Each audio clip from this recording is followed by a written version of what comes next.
Welcome to LiveDaf, your online Daf Yomi Shir. Shalom Aleichem, welcome back to today's Daf Hayomi Maseches CHULLIN Daf Kuf Aleph. We are holding 9 lines from the top of the Amud. Back to the question of doubling up Isurim. So you have one item which is Asr on account of 2 reasons. What happens then? How much liability is there for eating that Isur? Here comes another example to add to the list of yesterday. Yesterday we discussed the Giranasha, which comes from an unkosher animal. 2 reasons for Isser, what happens there. We had a discussion about that yesterday. Here comes another example, which is a Giranasha, but it's of an Avela, of a dead animal, which in itself is Asr on account of it being an Avela. So now this Giranasha seems to have 2 reasons for Isser. If one eats it, how much liability does he have? Amar Rav Yehuda Amar Rav. Ha'echel Giranasha shel nevela. If one consumes Giranasha, which is one Isser, shel nevela, which is another Isser, Rabbi Meir mechayev shtayim. According to Rabbi Meir, there are 2 liabilities.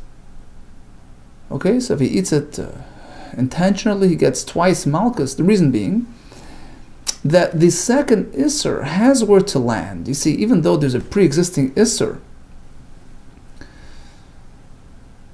due to the fact that this gid is Giranasha, but when the animal dies, the entire animal assumes the status of Nevela. So the Isser of Nevela, which arrives, although it arrives second into the ring, but it's more encompassing.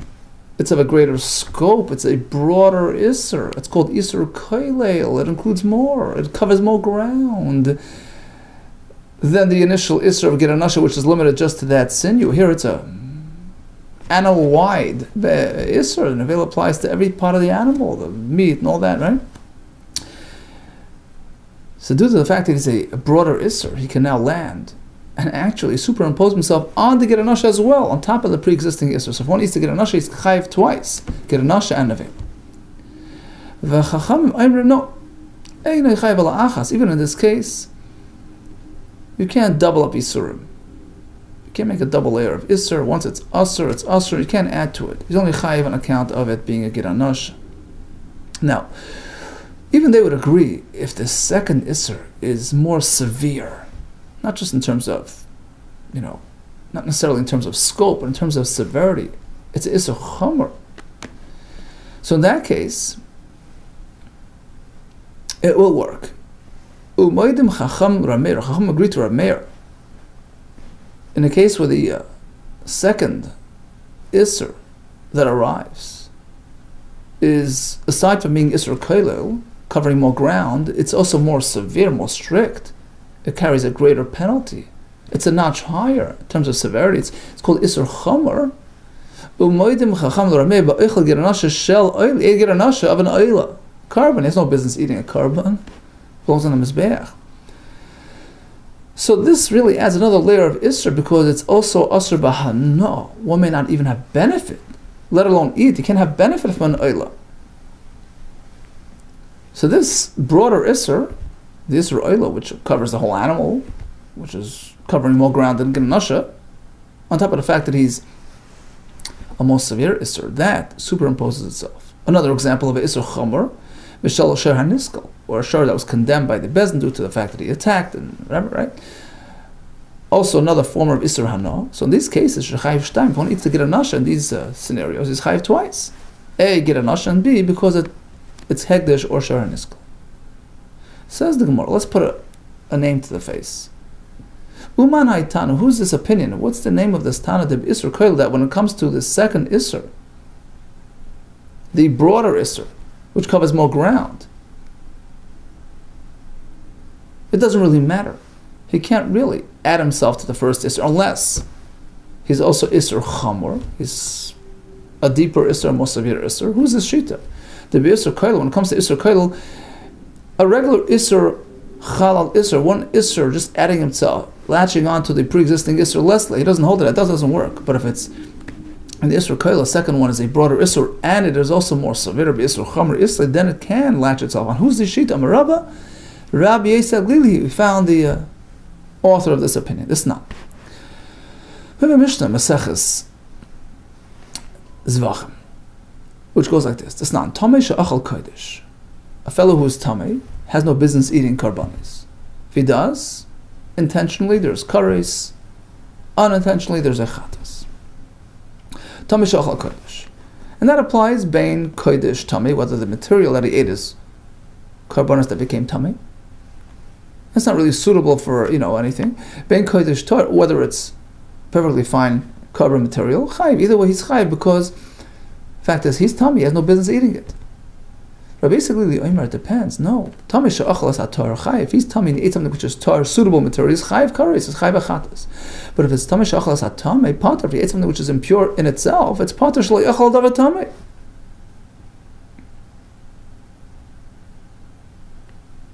He ate something which is tamei, and Rashi explains.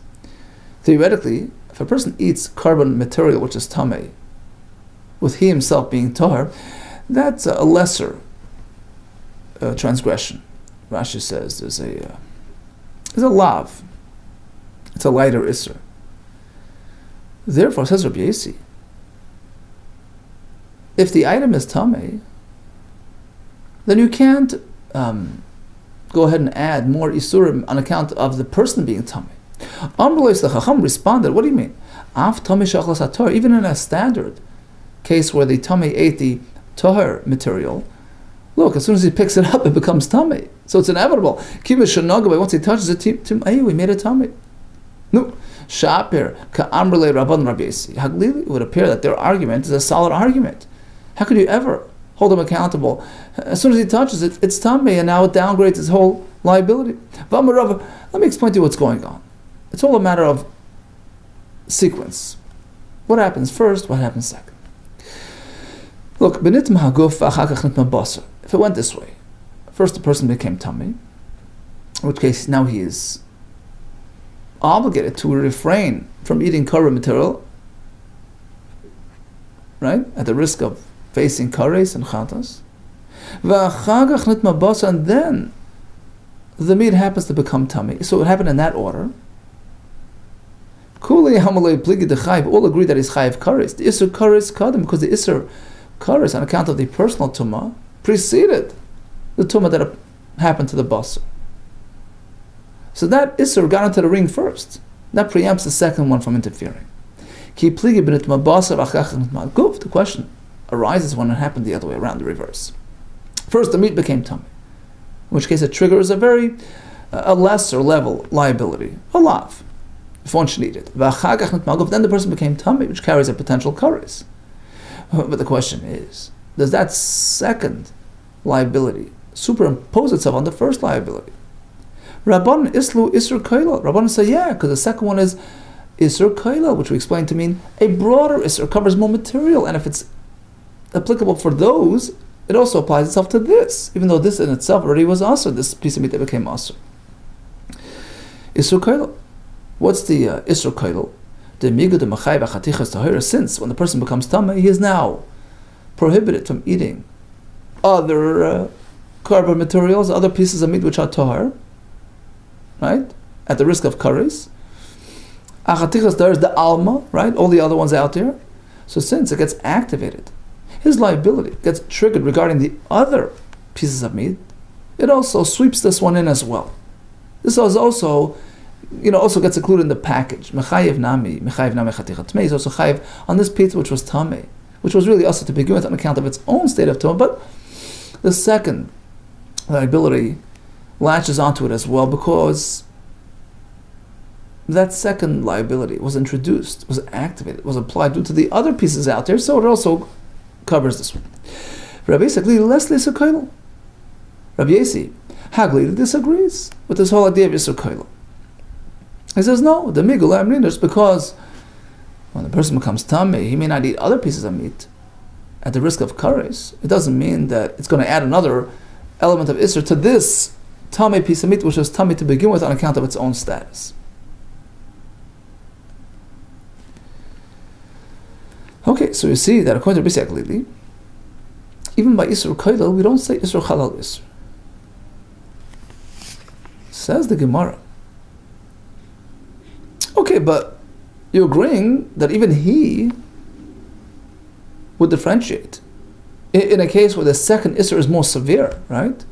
That's the premise we're working with. Even if you hold Isser Koilel does not add another layer, but if the second Isser is Koilel and more Chomer, it does superimpose itself. So that's the question here too. For Beisak Lili, okay, and it's true. Granted, the Isser Koilel Leslie, the Isser Kal.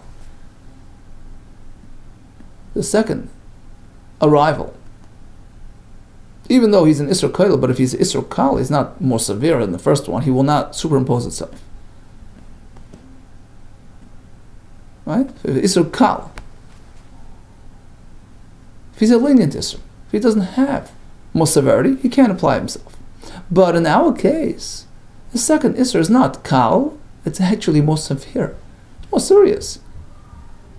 A personal tumah that carries kares. Yava Isser Cham or Yachal Isser Kal.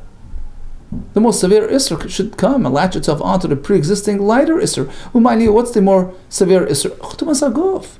The tumah on the person, Sharei Tumas Aguf B'kares, because the liability there is kares, which is more severe than just the lav that happens when he eats the carbon, when it itself is tum. Amar Rav Ashi. Who's to decide what's more severe? I mean, you're assuming things. Man leimal on the Tumas Aguf Chamor, who's to say that personal tumah is considered more severe? It's true. Yeah, it has a greater punishment, but perhaps Tumas Basar Chamor, there's an element of severity within the Tumas Basar which doesn't exist by Tumas Aguf. You know what it is? You can't ever release it of its tumah. A person can go into the mikveh and relieve himself of tumah, but meat, basar, food, you can't be toivel, you can't. They're less like tahar mikveh. So there's an element of severity found with respect to the food status, to the tumah on the basar, which preempts any other isser from arriving. Return to my base. Okay, so we've pretty much established the concept Beisak Lili. Even if the second Isser that arrives into the ring is a broader Isser, covers more ground, we don't say Migu just because it works there, it sweeps this one in, unless it's an Isser Chomer, it's established to be more severe, more serious, more consequential, such as something which is Isser Hana, which will latch itself onto an Isser Achila, like the case of Oila and Shahar Niskal. Ask the Gemara, really? Rabbi Yisak Lili, is it true that Leslie Isser Koilel, that he doesn't hold of Isser Koilel? That when the second Isser, even though he's broader than the first, will not latch itself on. Tanya, listen to this brisa, where it seems otherwise. Shabbos Yom Kippur. It happens to be Shabbos and Yom Kippur together on the same day. Okay, so Yom Kippur falls out on Shabbos. A person may not engage in work due to Shabbos and due to Yom Kippur. Two reasons why you shouldn't be doing work. Shagag v'asamalacha. He mistakenly turned on the light. No, there are two reasons. For Isser, one is Shabbos, one is Yom Kippur, right? Shagag v'asamalacha. Minayin. How do we know that he's liable on account of each one separately? On account of Shabbos, he's chayv achatos. On account of Yom Kippur. And the truth is that here, they're not just duplicate Isurim.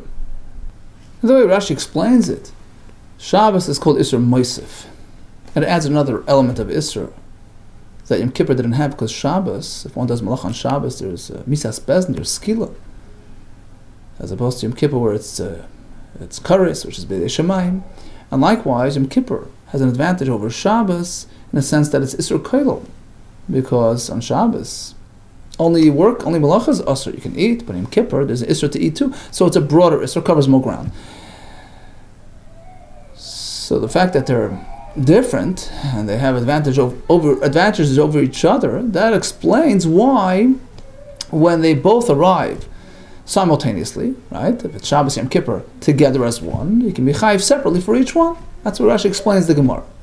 Okay, so this idea of being chayiv for each one separately is based on the concept that they're not considered duplicates, that you can latch one on the other, you can generate a double layered isser due to the fact that they have different features. and they're unique, each one on its own. Okay, so how do we know? He's chayiv on this one ba'atzmai, and on this one ba'atzmai. Talmud Laim, we have a pasuk. Shabbos hi, Yom Kippurim hu. Pasuk says Sheishes Yomim te'asem malacha, right? This week's parsha, Parshas Vayakel, Vayom Hashvi, Shabbos, Kom Lech Le'esazu, Shabbos hi. Shabbos is he, right? Unique, stands alone. And then we have a pasuk by Yom Kippur as well. Yom Kippurim hu. We learn from here. Even when they overlap, we treat each one separately and distinct, and each one generates its own liability. Divrei Rabbi Yisrael Glili. There you go. Apparently, Rabbi Yisrael Glili holds we can make a double-layered isur, which is inconsistent with our understanding and his opinion until now. Rabbi Kiva says only chayiv one. You can't have two liabilities for two isurim that are happening at the same time. Okay, so this is a big question mark in our whole sugi. Says the Gemara, Shalach Ravin. So Ravin sent a solution, sent an answer. Mishum Rabbi yeah, Kachatza Shel Mishnah. The version that we have was in fact the way it was learned, but you should know the correct version is actually to flip it around. We have to switch around the names. In which case, Rabbi Yisrael Glili is the one who says you only chayiv one because he holds you can't. Double decker, isurim. Continues the Gemara. Shalach Rabbi Yitzchak bar Yaakov bar Giur. He sent a message as follows: Mishum, the name of Rabbi Yechanan. Now, Ledivrei Rabbi Yisrael Glili l'mayda afchon, according to our new reversed version of Rabbi Yisrael Glili's shita, which is that he's only chayiv one on account of both Shabbos and Yom Kippur, so it's 2 in 1. What happens as follows: Shagag b'Shabbos. So again, it's Yom Kippur that falls out on Shabbos. Now he turned on the light, not realizing that it's Shabbos. Shagag b'Shabbos. So shogeg triggers a chatas, right? V'hizid b'Yom Kippurim. But he was aware of the fact that it's Yom Kippur. Chayev. He'll bring a chatas on account of the shgaga of Shabbos. So even though he doesn't have a reason to bring a chatas for the fact that it's Yom Kippur, because he knew it was Yom Kippur, there's no chatas for doing something knowingly. But the shogeg aspect on account of Shabbat is sufficient to trigger the chatas, as opposed to he is it b'Shabbos v'shogeg b'Yom Kippurim. He knew it was Shabbos, but he didn't realize it was Yom Kippur. Pater, he's exempt. There's no chatas. Why?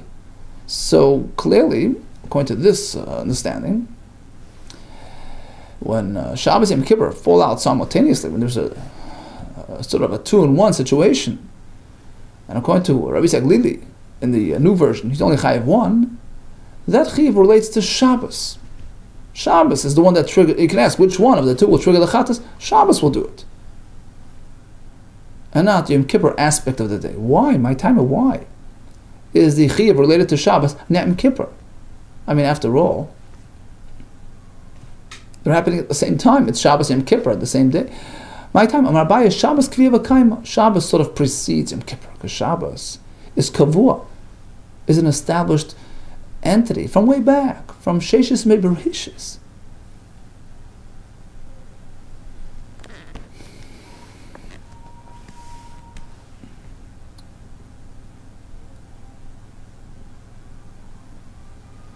As opposed to Yom Kippurim, says the Gemara, that's established year after year based on the calendar arrangement that's established by the Bezdin on an annual basis. Yom Kippurim Beit Dina, the Bezdin, the Kakavila, they're the one who established it. Beit Dina, the Kakavila. So it's sort of like second into the ring. Shabbos made it in first, predates Yom Kippur, which is sort of something which has to be established year after year. So if we're dealing with which one is in first, which one takes precedence, it's Shabbos. It's like he's the first Isser that arrived, even though technically they're both on the same day. But in terms of sort of hierarchy, Shabbos is sort of in first. Therefore, if you have to choose between the two, which one is the reason for the chatas? Which one's going to trigger the liability? It's Shabbos. Amalei Rabbah, he didn't accepts this. He says like this, Amalei Rabba, Saif, look, ultimately, I mean, you're dealing with, historical perspectives here. What happened first? And at the end of the day, right now, it's Shabbos Yom Kippur. As far as the violator is concerned, they both arrived, they both landed at the same moment, at Shkia, right? Beginning of the day. So it is a simultaneous arrival. You can't give one priority over the other. Ultimately, Tarvayu Bahadia Dodika also. They both came at the same time.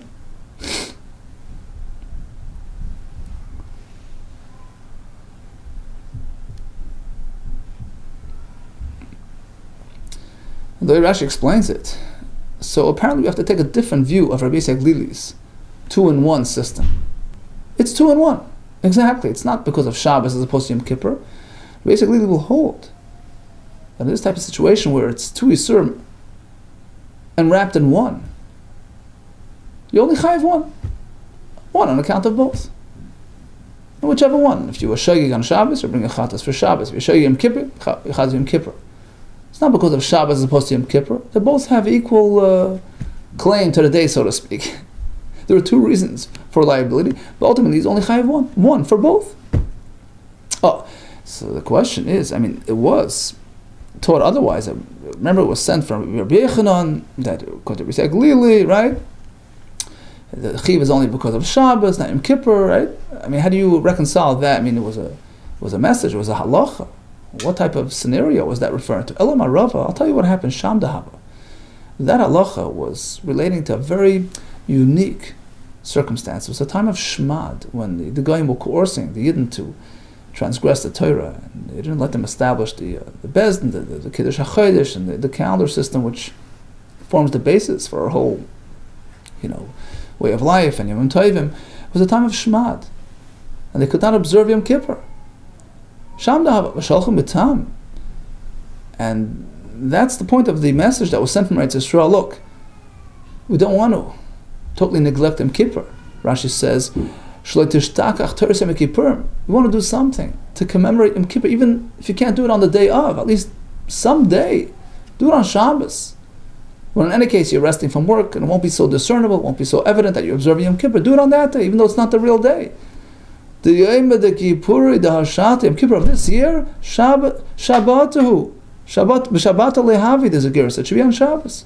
Celebrated on Shabbos. Likewise, when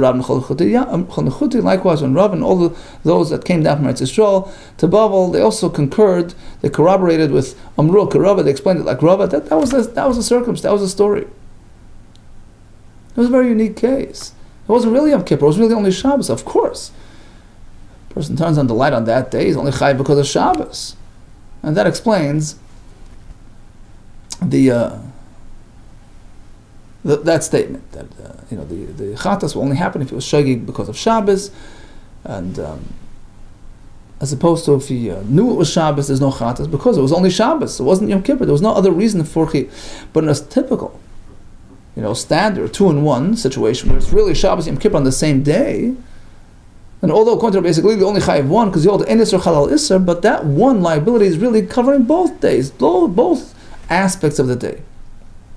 So if he turns on his light on that day, whether he was shogeg on account of Shabbos or whether he was unaware of the fact that he was Yom Kippur, either way it's chayav v'chatas. Okay, so in summation, isser chalal isser. Typically we can't just land one on the other. Whereas the second one is broader, is greater, is deeper. So according to Rav Meir, isser koilel, which means it covers more ground, covers more items, or it's a moisif, it adds another element of. Yeah, according to Rabbi Glili, it's only if the second isser is more chomer as well.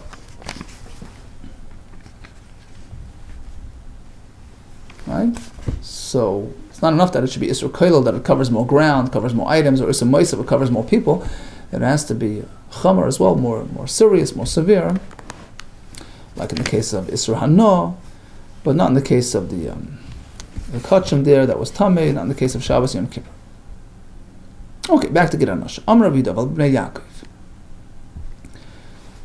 So according to Rabbi Yehuda, the Isser of Geranash is prehistoric. It started way back from Yaakov Avinu's times. Right? It says, Al-Kain Lo-Yichel B'nei Yisrael, right after the story with the Malach. Tanya, Amru, the Chacham responded, Rabbi Yehuda B'chin Emra, Al-Kain Lo-Yichel B'nei Yaakov. Does the pasuk then call them B'nei Yaakov, which would indicate that the Isra was initiated then? But B'nei Yisrael. Pasuk specifically relates to B'nei Yisrael, which only happened later. B'nei Yisrael. When were we given the title of Bnei Yisrael? At Sinai. Until Sinai, we were not called Yisrael. Elo b'Sinai Nemar. So it must be really the Isra was introduced at Sinai, together with the rest of the Torah. But it was recorded back in its place to put it back in context later, so that we understand. We know the background. Why it became Asr, because of the episode with the Malach. Masav Rav has a question.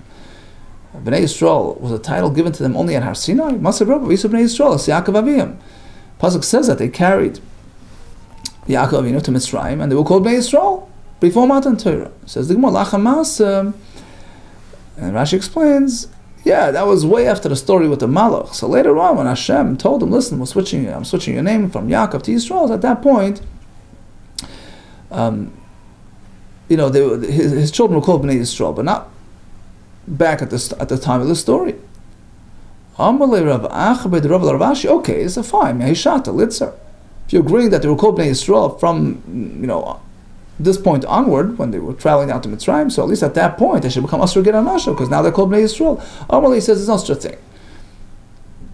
The Torah was given only once. Amalei v'chi Torah pa'amim pa'amim nitin. You think the Torah was given piecemeal? Ha'u shaita. The point that you're referring to when they were traveling down to Mitzrayim, Lav Shas Ma'aseh was neither the time of the actual episode with the Malach, which would be reason enough to trigger the Isser, and certainly V'lo Shas Matan Torah, it wasn't the time of Matan Torah, in which case, there's no basis for introducing a new, we don't find, mitzvahs were given just more randomly, well, of nowhere. So therefore we maintain that in fact the din of Gid Anasha was introduced only at Har Sinai. Interesting discussion. Okay, so let's recap today's daf. We discussed Isser Chalal Isser. Ordinarily, it's not going to be Chal except for if it's Isser Koil, Isser Moisef. That's according to one sheet. According to Shagli, it has to be Isser Chamer as well. No matter Shaila. At what point was Gid Anasha introduced? According to Rabbi Yehuda, from the time of the episode itself. According to Rabbanon at Har Sinai. All the best to you and Atzlacha.